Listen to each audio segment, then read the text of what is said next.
40 vjeçari shqiptar vritet me breshëri plumbash përballë shtëpisë në sy të gruas.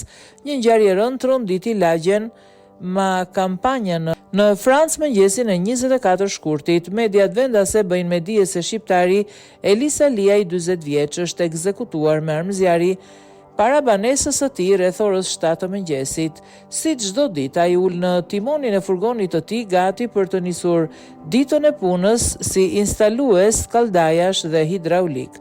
Pak çaste më vonë, u dëgjuan disa të shtënë armësh dhe sipas dëshmitarëve, një makinë me ngjyrë të errët u largua me shpejtësi nga vendi ngjarjes.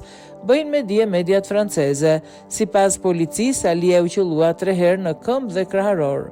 Në momentin e sulmit, bashkëshortja e Elias Aliajt ndodhej pranë tij, ku sipas dëshmitarëve në gjendje shoku, ajo vrapunte e dëshpëruar mes fugonit dhe banesës ku ndodheshin 2 djemtë e tyre. Dyshohet se atentati mund të jetë i lidhur me krimin e organizuar. Familja e tij ishin vendosur në Francë prej shumë vitesh. Viktima njihej si një njeri i qetë dhe i respektuar nga fqinjët. Ishte njeriu më i mirë në botë, i sjellshëm dhe gjithmonë i gatshëm për të ndihmuar, tregoi një fqinj.